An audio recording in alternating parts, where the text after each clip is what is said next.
इस्तीफा देंगे या फिर पलटी मारेंगे? मनीष कश्यप का बड़ा यू टर्न, बीजेपी छोड़ेंगे या राजनीति में बनाएंगे गेम? गिरफ्तारी से पहले इस्तीफा, सस्पेंस जारी। बिहार की राजनीति में नया ट्विस्ट। नमस्कार, आप देख रहे हैं जनतंत्र टीवी और आपके साथ मैं चेष्टा नागर। इस्तीफा दे रहे हैं? नहीं, शायद नहीं दे रहे। नहीं, शायद देंगे। अरे भाई, खुद ही कहा था कि गिरफ्तारी से पहले बीजेपी से इस्तीफा देंगे, अब कह रहे हैं कि इस्तीफा नहीं देंगे। आखिर माजरा क्या है? बात हो रही है बिहार के पॉपुलर यूट्यूबर और बीजेपी नेता मनीष कश्यप की, जिनका यू टर्न अब चर्चा में आ गया है। बीजेपी छोड़ने का ऐलान किया, फिर खुद को पुलिस के हवाले करने की बात भी कही और फिर अपनी ही बयान से पलट भी गए। बिहार की राजनीति में ये नया सस्पेंस क्रिएट हो गया है। चलिए आपको बताते हैं कि मनीष कश्यप के इस इस्तीफे के खेल की असली कहानी क्या है।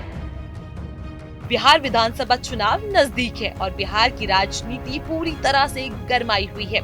इसी बीच यूट्यूबर मनीष कश्यप का बीजेपी से इस्तीफे का ऐलान और फिर पलट जाना सभी के लिए बड़ा सवाल बन गया है। मनीष कश्यप ने पहले कहा था कि वे 28 मार्च 2025 को आधारिक रूप से बीजेपी से इस्तीफा देंगे। उन्होंने दावा किया है कि उनके खिलाफ एफआईआर दर्ज की गई है क्योंकि उन्होंने छपरा के देवराना थाना क्षेत्र में महिलाओं की पिटाई की खबर चलाई थी। लेकिन कुछ ही घंटों बाद जब वो सारण पुलिस थाना पहुंचे तो उनका बयान ही बदल गया। उन्होंने कहा कि मेरे ऊपर कोई एफआईआर नहीं हुआ है, मैंने पुलिस का पक्ष भी सुना और अब इसे अपने चैनल पर दिखाऊंगा। अब सवाल ये है कि अगर एफआईआर ही नहीं हुई तो इस्तीफे की नौबत क्यों आई? अगर इस्तीफा देना था तो यू टर्न क्यों ले लिया? दरअसल छपरा के साइबर थाना में 11 यूट्यूबरों के खिलाफ फर्जी और भ्रामक खबर फैलाने के आरोप में केस दर्ज हुआ है, जिसमें मनीष कश्यप का नाम भी शामिल है। इसी बात पर उन्होंने फेसबुक लाइव आकर बीजेपी से इस्तीफे देने की घोषणा कर दी थी। लेकिन अब जब पुलिस ने उनसे बात की तो उनका पूरा बयान ही बदल गया। पहले इस्तीफे देने की बात कही, फिर खुद गिरफ्तारी देने की बात कही और अब कह रहे हैं कि कोई एफआईआर ही नहीं हुई। तो क्या ये सब सिर्फ एक पब्लिक स्टंट था या फिर बीजेपी से उनकी नाराजगी की कोई और वजह है?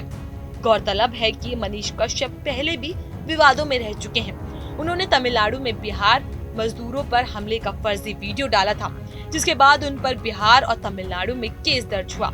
इस मामले में उन्हें जेल तक जाना पड़ा था। इसके बाद बीजेपी नेता मनोज तिवारी के कहने पर वो बीजेपी में शामिल हो गए थे। लेकिन अब जब बिहार में चुनावी माहौल बन रहा है तो अचानक उनके इस्तीफे की घोषणा कर दी और फिर पलट भी गए।